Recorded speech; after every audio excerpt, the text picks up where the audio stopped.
नमस्कार। आज का टॉपिक है संगीत और मनोविज्ञान का संबंध। Relation between music and psychology. इससे पहले वाले वीडियो में हमने साइकोलॉजी की डेफिनेशन एंड उसका स्कोप पढ़ा था। इस वीडियो में हम उनका रिलेशन पढ़ेंगे, किस तरह से संगीत और साइकोलॉजी जुड़े हुए हैं। जैसा कि हम जानते हैं, मनोविज्ञान मन का विज्ञान और आत्मा का विज्ञान कहा जाता है और संगीत का अर्थ भी मोक्ष प्राप्ति के लिए माना जाता है। मनोविज्ञान मन और मानव व्यवहार का वैज्ञानिक अध्ययन है, जिसका ध्येय मानव की संपूर्ण मानसिक प्रक्रियाओं का अध्ययन करना, विवेचन विश्लेषण करना और उन्हें समझना है। मनोविज्ञान मानव के समाज संबंधित प्रत्येक विषय से जुड़ा है। समाजशास्त्र, राजनीतिक शास्त्र, अर्थशास्त्र, इतिहास, साहित्य और संगीत। संगीत मानव मन स्थित विभिन्न मनोभावों की अभिव्यक्ति है। मनोविज्ञान की तरह संगीत भी मानव व्यवहार का एक अध्ययन है। संगीत का उद्देश्य मानव व्यवहार को स्वर व ताल द्वारा अभिव्यक्त करना है। व्यक्ति को तनाव मुक्त कर संतुलित जीवन एवं व्यवहार की ओर प्रेरित करना है। मनोविश्लेषणात्मक शोध से स्पष्ट है कि सामान्य मनोविज्ञान के अंतर्गत चित्रकला, संगीत, साहित्य के प्रयोग से मनुष्य की संपूर्ण क्रियाएं, उनका व्यवहार, चरित्र तथा अभिव्यक्ति का माध्यम आदि सुस्पष्ट समझे जाते हैं। इस प्रकार हम यह कह सकते हैं कि संगीत व मनोविज्ञान में अटूट संबंध है, क्योंकि मनोविज्ञान के अंतर्गत जिन मानसिक क्रियाओं का अध्ययन किया जाता है, उनका संबंध संगीत से भी माना जाता है और संगीत का संबंध मनोविज्ञान की विभिन्न प्रक्रियाओं से भी है, जिसका विवरण हम कुछ इस प्रकार कर सकते हैं। संवेदना एवं प्रत्यक्षीकरण। संगीत से संवेदना और प्रत्यक्षीकरण किस प्रकार संबंध रखते हैं। संगीत, स्मृति और कल्पना। संगीत भाव तथा संवेग। संगीत और ध्यान। संगीत और चिंतन।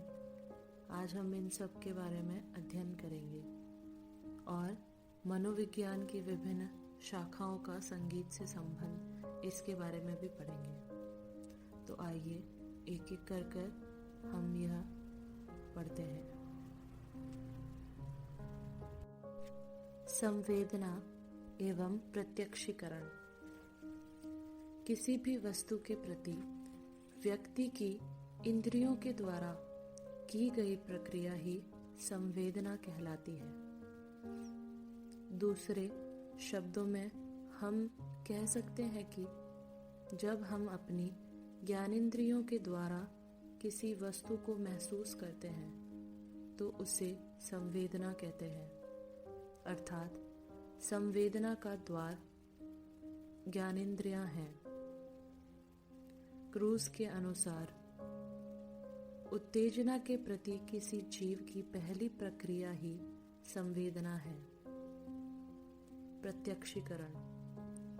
संवेदना कहाँ से आ रही है, यह जान लेना ही प्रत्यक्षीकरण कहलाता है। भाटिया के अनुसार संवेदना एवं अर्थ का योग ही प्रत्यक्षीकरण है। अब हम संगीत में संवेदना एवं प्रत्यक्षीकरण को समझते हैं। मान लेते हैं कि कोई संगीतकार किसी राग को सुनता है।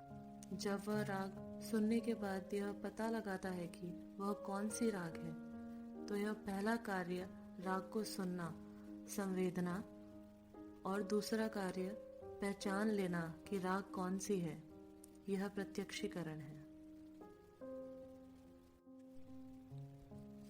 संगीत, स्मृति और कल्पना। वस्तु का प्रत्यक्षीकरण मानव मस्तिष्क में प्रतिमाओं को स्थापित करता है। वह इन प्रतिमाओं में परिवर्तन करके नवीनता उत्पन्न कर देता है। इसी नवीनता का नाम कल्पना है। जब एक संगीतकार नया संगीत तैयार करता है तो यह नया संगीत कल्पना पर ही आधारित होता है। इसमें यह अपने पूर्व के अनुभवों एवं का पुनः इस्तेमाल करता है।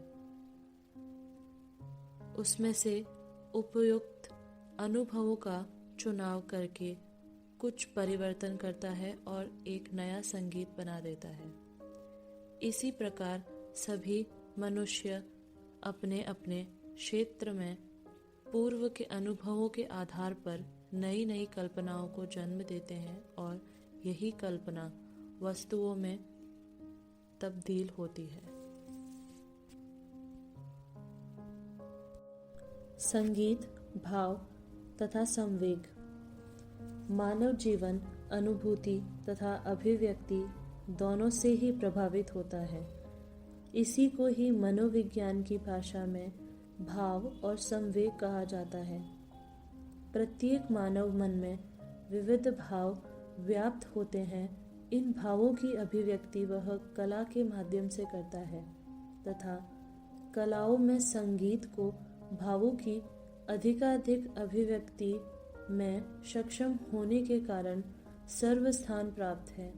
संगीत में विभिन्न स्वरों के माध्यम तथा उचित काकू प्रयोग से विभिन्न भाव व्यक्त किए जाते हैं। स्वरों के माध्यम से मन मस्तिष्क पर संगीत का प्रभाव सहज रूप से गहरा होता जाता है तथा भाव अभिव्यक्ति में सहायक होता है। संवेग। भाव जब अपनी चरम अभिव्यक्ति पर होता है तो संवेग का रूप धारण करता है। यह एक ऐसी प्रक्रिया है जो आती और जाती रहती है। संगीत में भावों की अभिव्यक्ति को कला बताया गया है, परंतु मनोविज्ञान में भावों की अभिव्यक्ति को संवेग बताया गया है। जहाँ व्यक्ति की वाणी मूक हो जाती है, वहाँ वह संगीत के द्वारा ही अपनी अभिव्यक्ति करता है। संगीत में स्वर की अभिव्यक्ति के द्वारा ही संवेग को दर्शाया जाता है। विभिन्न संवेग की अभिव्यक्ति ध्वनि की तारता, तीव्रता व गुण के आधार पर ही की जाती है। संगीत और ध्यान। मनुष्य के परिवेश में बहुत सारी वस्तुएं होती हैं जिसका उसके जीवन पर सीधा प्रभाव पड़ता है। मनुष्य उनमें से कुछ ही वस्तुओं पर अपना ध्यान केंद्रित करता है। यह चयन प्रक्रिया ही ध्यान कहलाती है।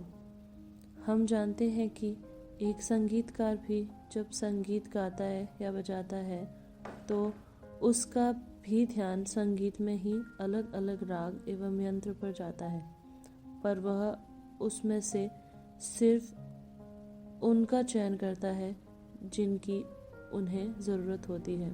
उदाहरण के तौर पे देखें, जब एक शहनाई वादक कलाकार राग मारवा प्रस्तुत कर रहा है तब उसका ध्यान तो उसी राग पर केंद्रित होता है, लेकिन उस समय उसके समप्राकृतिक राग जैसे सोहनी पूरिया राग का भी ज्ञान होता है।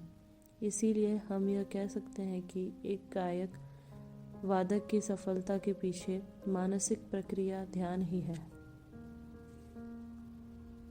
संगीत और चिंतन। चिंतन क्या है? आइए हम इसके बारे में पढ़ते हैं। दैनिक बोलचाल की भाषा में हम चिंतन का अर्थ सोचना, समझना, कल्पना करना, विचार विमर्श करना आदि मानते हैं।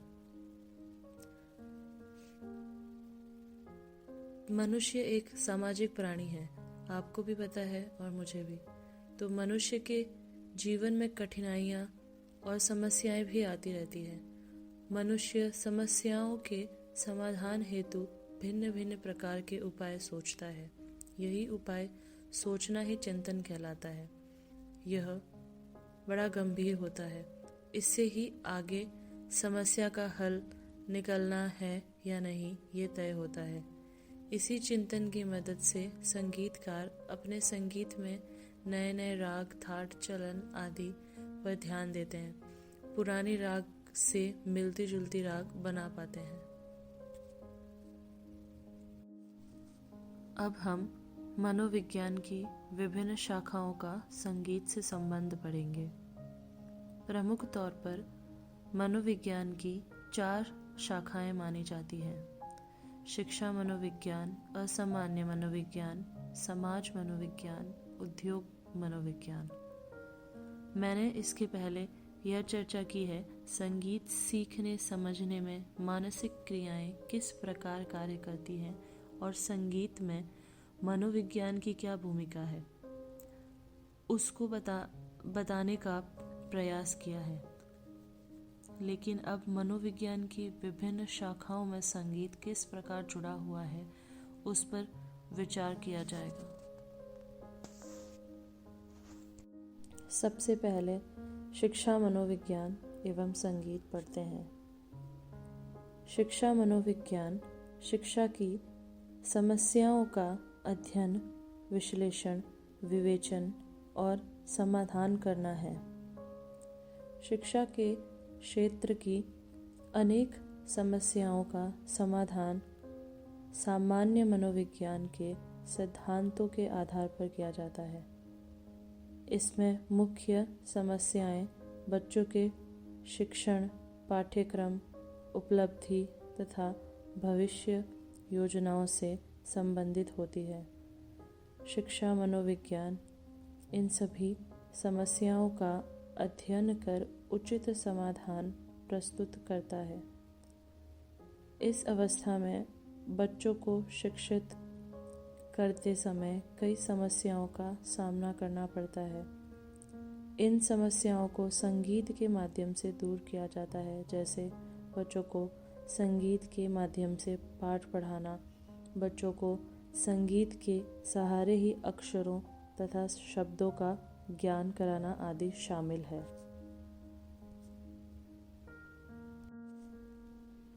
असामान्य मनोविज्ञान एवं संगीत। मनोविज्ञान की यह शाखा मन की असामान्य अवस्थाओं तथा स्थायी एवं अस्थायी मनोविकृतियों का अध्ययन करती है। इसके अंतर्गत संकीपन, भ्रांतियाँ, अंधापन, वात रोग, वातोन्माद, आतंक, हकलाना, चरित्र विकार, असामाजिक व्यक्तित्व, स्नायु रोग, मानसिक दुर्बलता तथा विविध प्रकार के उन्माद शामिल किए जाते हैं। इन समस्याओं के उपचार में संगीत का माध्यम बहुत उपयोगी है। सन 1962 ईस्वी में बोलन में यह माना गया कि संगीत का प्रभाव मस्तिष्क तंत्र की मांसपेशियों पर बहुत अनुकूल पड़ता है। ये मांसपेशियां संगीत के स्पंदन से निष्क्रिय अवस्था से बाहर निकलकर सक्रिय हो जाती हैं, फलतः तनाव कम हो जाता है। समाज मनोविज्ञान एवं संगीत। व्यक्तियों से मिलकर समाज बनता है। समाज का वास्तविक विकास तभी संभव है जब व्यक्ति और समूह के मनोविज्ञान में सुंदर सामंजस्य हो। समाज मनोवैज्ञानिक सामाजिक क्षेत्रों में व्याप्त तनावों, संघर्षों, अपराधों तथा पूर्वाग्रहों का अध्ययन कर उनके निदान तथा उपचार संबंधित सुझाव देता है। इन समस्याओं में संगीत कहीं तो प्रत्यक्ष तो कहीं अप्रत्यक्ष रूप से जुड़ा हुआ है।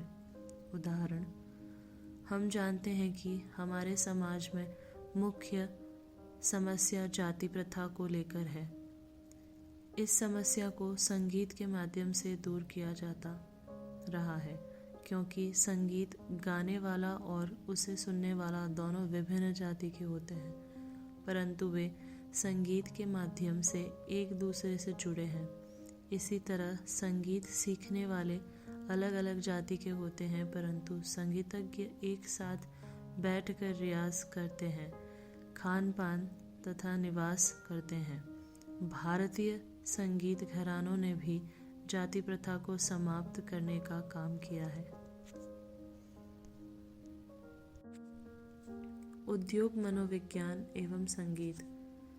औद्योगिक मनोविज्ञान नामक मनोविज्ञान की एक शाखा तो विशेषतः औद्योगिक क्षेत्र की समस्याओं का अध्ययन करती है तथा उनका समाधान प्रस्तुत करती है। उद्योगों में हड़ताल तथा तालाबंदी की समस्याएं, मजदूर तथा मिल मालिकों के आपसी संबंध आदि ऐसे विषय हैं जिन्हें मनोवैज्ञानिक आधार की आवश्यकता है। मनोवैज्ञानिक खोजों ने प्रचार तथा विज्ञापन के क्षेत्र को अत्याधुनिक और सर्वाधिक उपयोगी बना दिया है और इन्हीं प्रचार तथा विज्ञापनों को संगीत के माध्यम से और आकर्षित बनाया जाता है, जिससे विज्ञापन देने वाली कंपनी अपने ग्राहकों को आसानी से आकर्षित कर पाती है। धन्यवाद।